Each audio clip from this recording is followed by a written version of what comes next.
Ladies and gentlemen, welcome back to the analysis of YOLENO TV. I hope you're well from wherever you're watching this channel.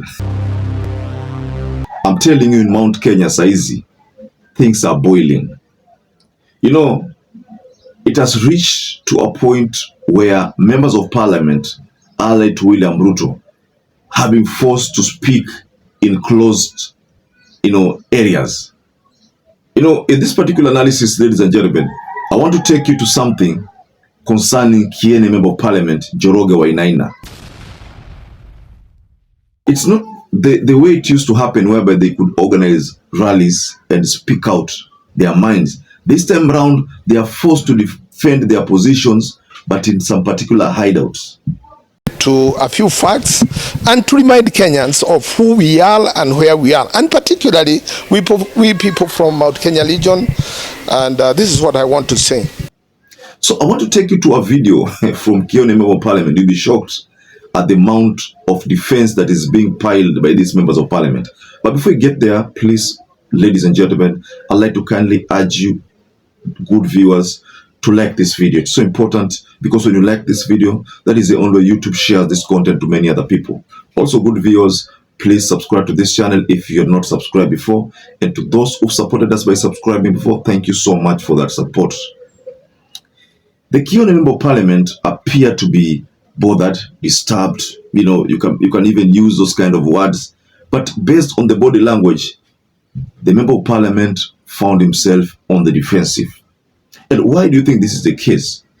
This is still in line with what happened when I had Sabina Chege almost 2 weeks ago, also in a particular place, not public, defending their position, saying that wakaribishwe over hii msimu wa Krismasi, wasiaibishwe.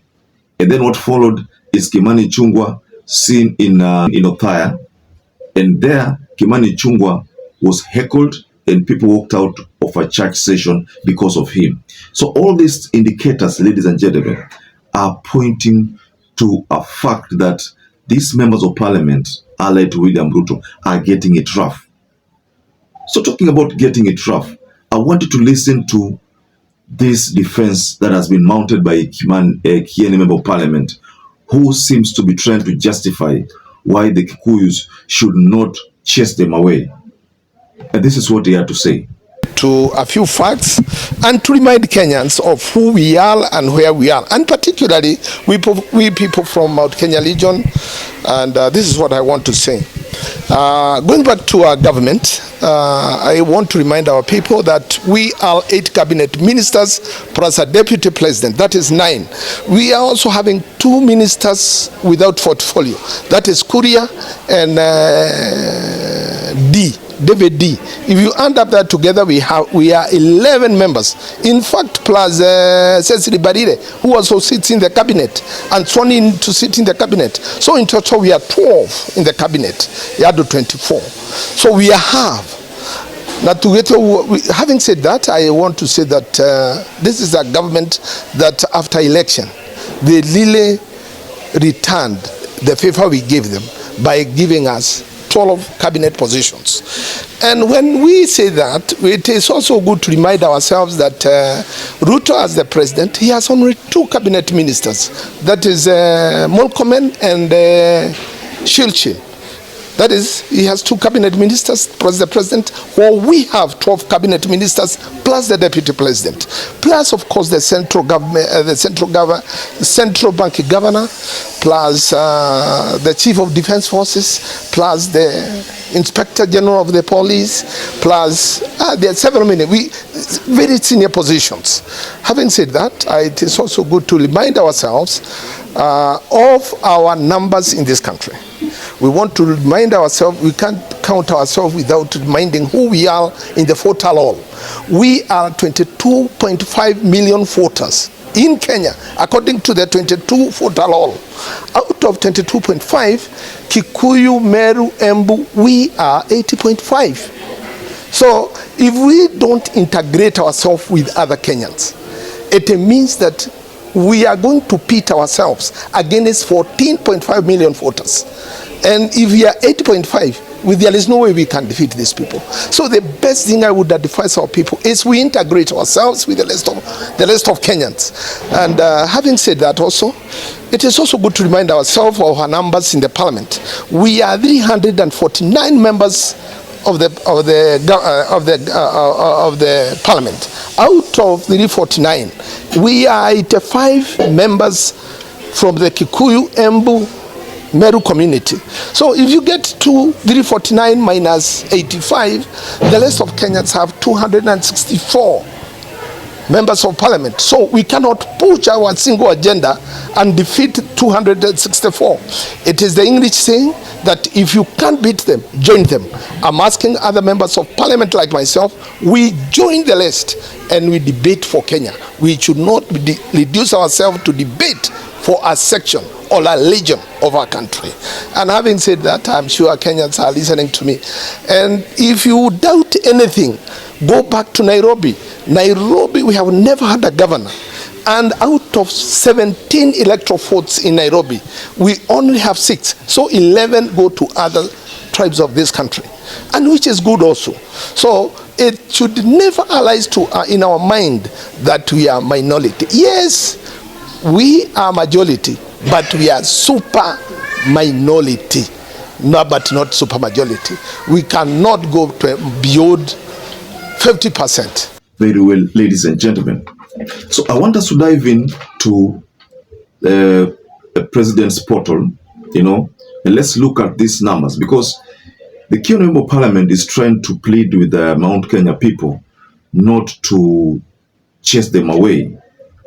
But they're forgetting that the people are not interested in the ministries which have been awarded to them. They are interested in the fact that they kicked out Rigathi Gachagua unceremoniously.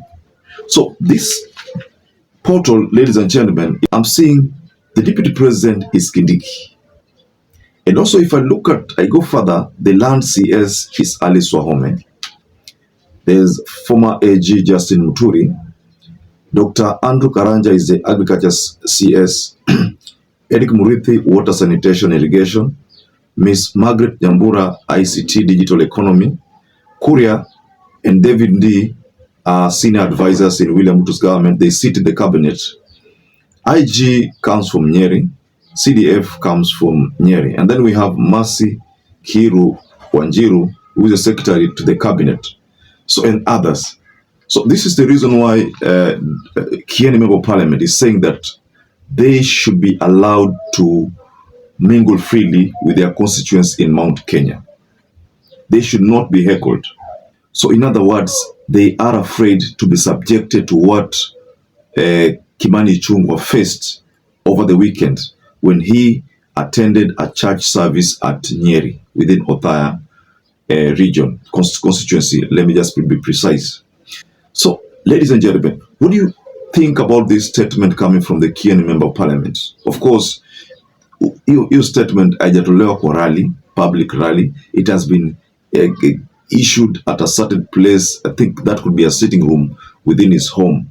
Mahali amekaa. He can't do this. He can't do a roadside rally. The best thing he would have done, he would have gone to a roadside rally and talk to the people. But he can't do that because he knows what is going to happen. The wrath that might befall him. He knows it. That's why he can't give this kind of statement in a public forum.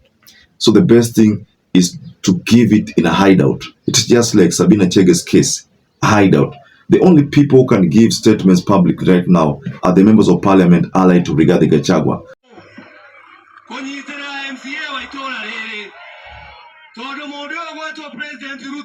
Like for example, Senator Thangwa, Senator Methu, they give, even Wamuchomba, they give statements in public. They're not afraid of anything, and the people welcome them. But these other members of parliament, they cannot do that. When they attempt to do that, the kind of heckling, booing that they will receive is a bit shocking. And again, the other person who can do this kind of roadside rallies now peaceful, Ndini Nyoro is safe. But these other members of parliament who removed Rigathi Gachagua, they don't have peace in Mount Kenya. So, ladies and gentlemen, just offer a reaction regarding this position of KIENI Member of Parliament. So perhaps if you watch this video and you've not subscribed, take 1 second and subscribe, like this video. Until we catch up again, stay safe and stay blessed.